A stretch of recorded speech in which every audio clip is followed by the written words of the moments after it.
السلام عليكم ورحمة الله وبركاته. أهلا بكم في قناتكم أخبار الدنيا. أتمنى أن تكونوا في تمام الصحة والعافية إن شاء الله. سنستعرض معكم أخبار الطقس ودرجات الحرارة المتوقعة ليوم السبت 25/2/2017. وإليكم الأخبار. يتوقع خبراء هيئة الأرصاد الجوية السبت أن يسود طقس مائل للدفء على السواحل الشمالية، دافئ على الوجه البحري والقاهرة حتى شمال الصعيد، مائل للحرارة على جنوب الصعيد نهارا، شديد البرودة ليلا، وتقل الرؤية في الشبورة المائية الكثيفة على السواحل الشمالية والوجه البحري والقاهرة ومدن القناة ووسط سيناء ومصر الوسطى. وإليكم درجات الحرارة المتوقعة.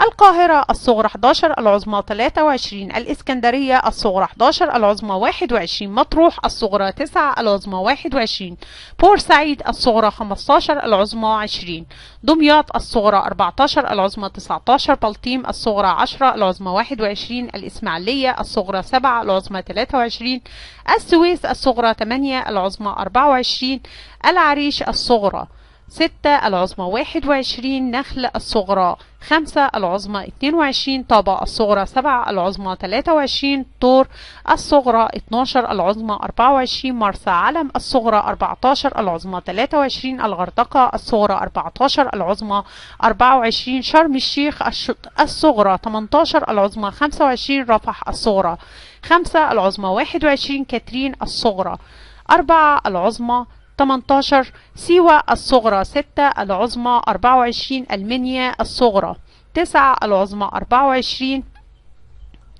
الفيوم الصغرى 9، العظمى 24، راس سدر الصغرى 12، العظمى 23، أبو سمبل الصغرى 10، العظمى 25، وسط الدلتا 11، الصغرى 11، العظمى 23، أسيوط الصغرى 8، العظمى 25، سوهاج الصغرى 8، العظمى 25، الأقصر الصغرى 10، العظمى 28، أسوان الصغرى 12، العظمى 29، شلاتين الصغرى 15، العظمى 27، حلايب الصغرى 16، العظمى 25، الوادي الجديد الصغرى 10، العظمى 27، قنا الصغرى 11، العظمى 27، نويبع الصغرى 16، الصغرى 16، العظمى 24، السلوم الصغرى 10، العظمى 22. شكرا لاستماعكم الفيديو، برجاء الاشتراك في القناة ودعمكم لنا، وجزاكم الله كل الخير.